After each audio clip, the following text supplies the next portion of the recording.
Hello, ladies and gentlemen. I hope you're all having a great and wonderful day.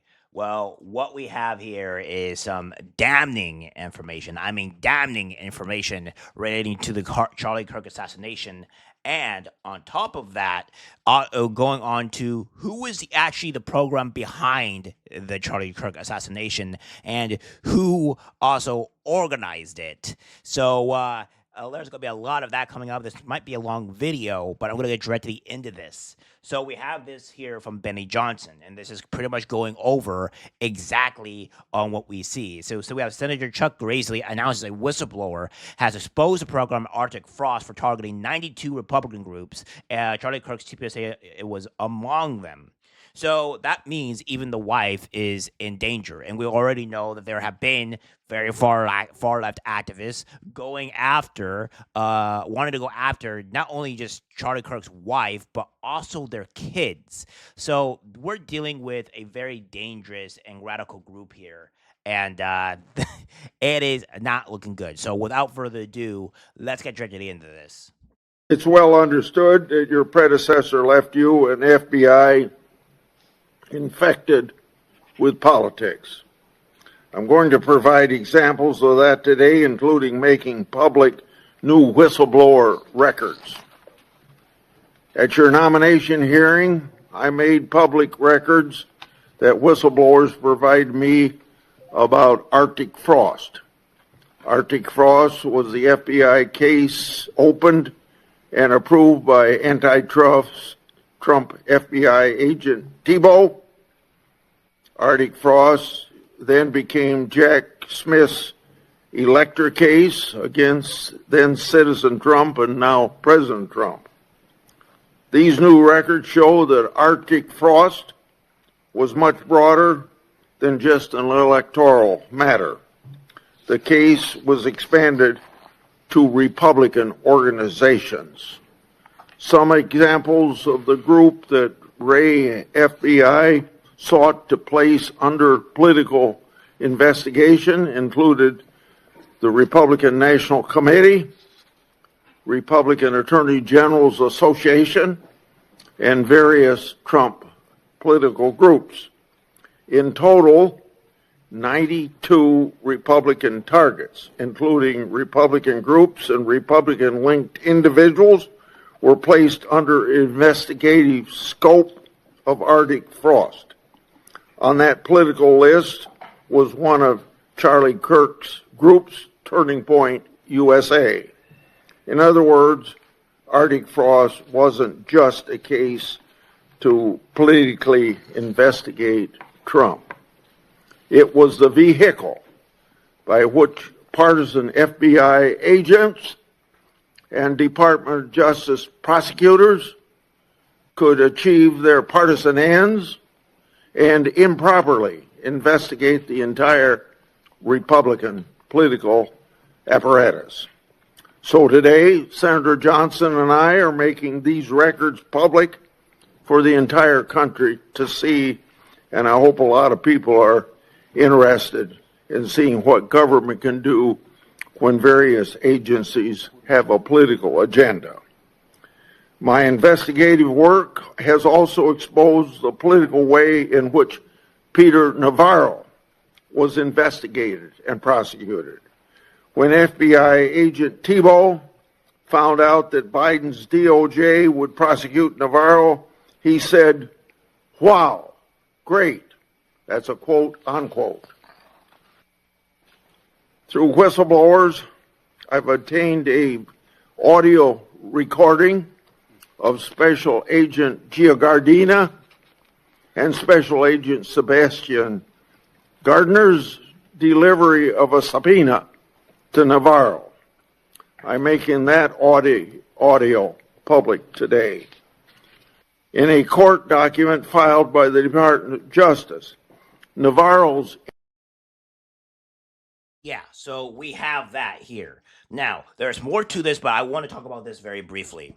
So, what this means essentially is that you have people to where we know that the Trump administration was being attacked politically, which everybody knew this, but now that this is further out into the open, we now know that the Democratic Party was strictly and specifically going after the Trump administration, and that they were going after other Republican parties as well. So this just means this was a highly organized event orchestrated not by the government but the Biden DOJ and the Biden FBI, and this currently does show on how bad the Biden regime was. If we want to know who a true dictator is or who a true communist is, meet no one other than Joe Biden himself, because he has obviously orchestrated this type of thing going on by the FBI.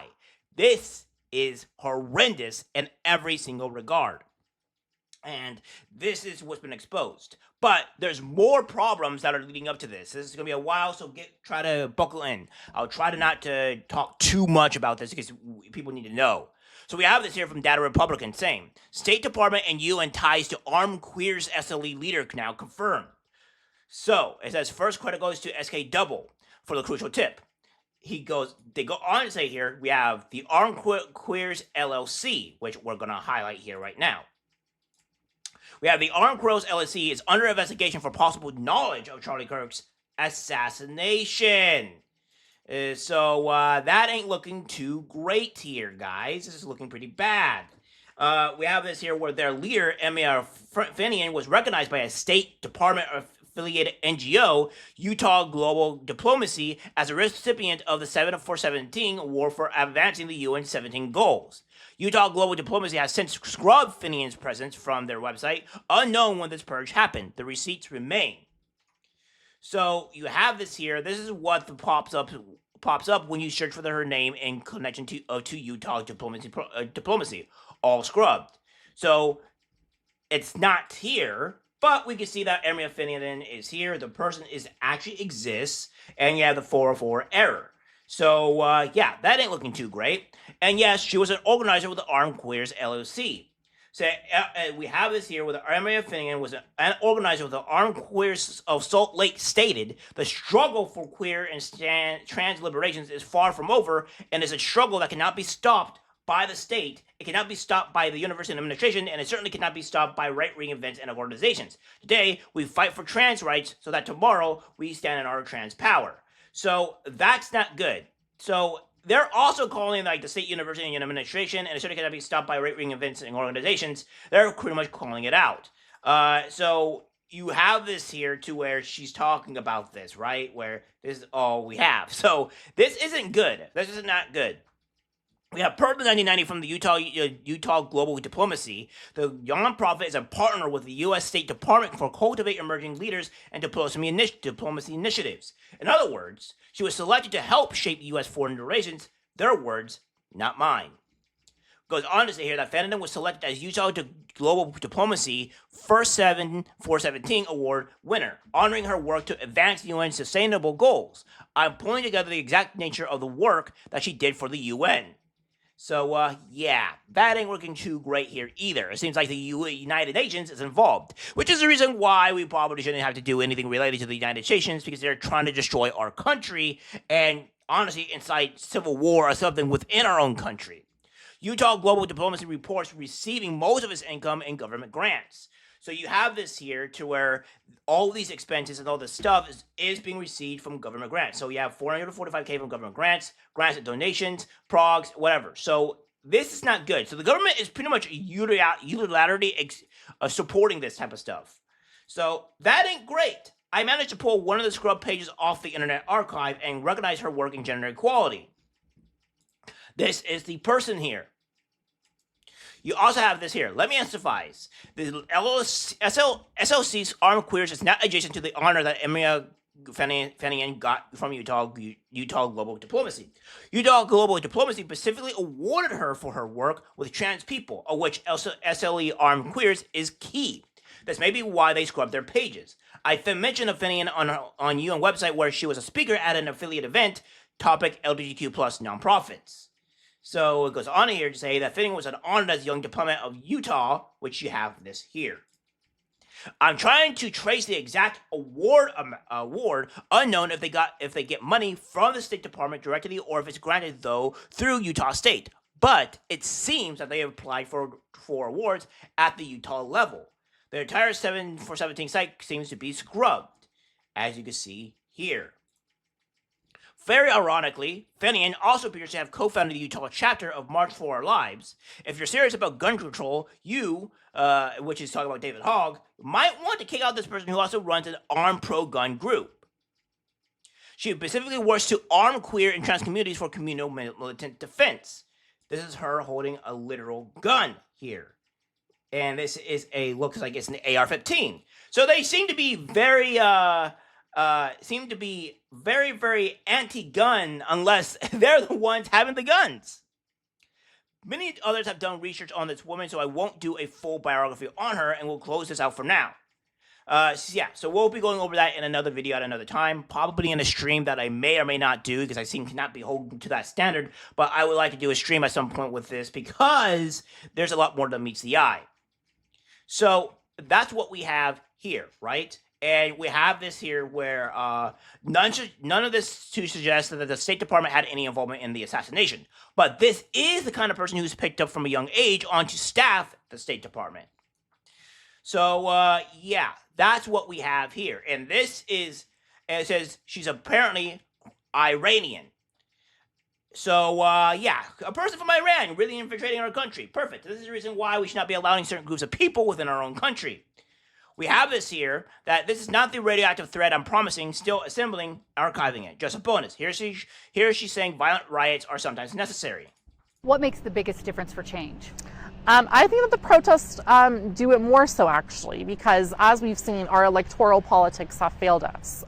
Even though the young people significantly came out and voted for Bernie Sanders during the primary, we saw that Bernie Sanders did not end up being the nominee. And so a lot of the times, the loopholes that are in electoral politics don't really allow people to have their voices heard the way that this country was set up. Some people say that it takes a violent protest to get people to listen. Do you agree, or should they remain peaceful? I agree. I absolutely agree. You know, I'm a member of the LGBTQ community, and our liberation and our rights came after the Stonewall riots.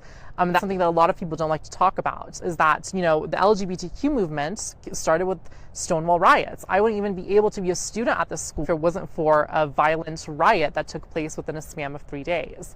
So I absolutely agree that sometimes violent protests and really riots and those kinds of loud rebellions must take place for tangible change. That is wild behavior. That is quite literally inciting violence and terrorist type attacks. That is wild. That is absolutely wild. We also have this here. Major breaking 2, the 2025 May Day trip of SLA Armed Queers to Cuba. Well, if we're terrorists, we're proud to be terrorists. I've obtained a now deleted video because they're doing all this stuff. So we have here the main points. Palestinian students at Cuba's ELM studying revolution alongside medicine. Brigadistas from around the world being brought for revolutionary orientation. How every aspect of a Cuban society is dedicated to training organizers and are open about the terrorist label to the point they lament U.S. institutions and do not allow them to speak in such a way. The trip was run through the National Network on Cuba, linked to the Cuba state, which has U.S. NGOs as members, many of whom are linked to Nivel Singham's NGOs. SLC Armed Queers is currently under a federal investigation for advanced knowledge of the Charlie Kirk assassination. Yes, which they should be. Thank God. And remember, Fanaeian was honored by the Utah Diplomacy and State Department is connected to NGO. In the above video, SLC Armed Queers described how Palestinian and students in Cuba study revolution alongside medicine and how brigadistas from around the world were recruited for revolutionary orientation to learn how to fight the U.S. blockade, but there's more. In the same deleted video, SLC Armed Queers recount Cuban and med students declaring if we're terrorists, if we're proud to be terrorists, at an official school event. They also praised Cuba's president for sounding like a U.S. street organizer and openly backing a liberated Palestine. There's a jump in the clip above. I'll try to figure out how to post a clip in its entirety tomorrow, which I'll be looking at this lady tomorrow as well. But the transcript is, and they are saying, well, if we're terrorists, we're proud to be terrorists because we are sitting doctors around the world, and if that's our terror, then so be it, right? And I thought that was so beautiful because even their students are at that level of consciousness. And I don't think you could ever hear a medical school or any institution in our country, in our current country, in our current conditions in America, allowing for their students to speak in such a way at an official institution event. In other words, they want to be able to train in the revolutionary tactics in the open.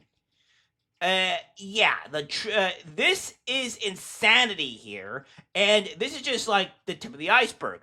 These are the members here. So again, I will probably do a video later on. It says, of course, the Cuban government is notoriously poor and shouldn't be able to subsidize scholarships. Who gives them financial aid? Well, Venezuela and Russia subsidize oil for them, but we are one of their top official aid providers.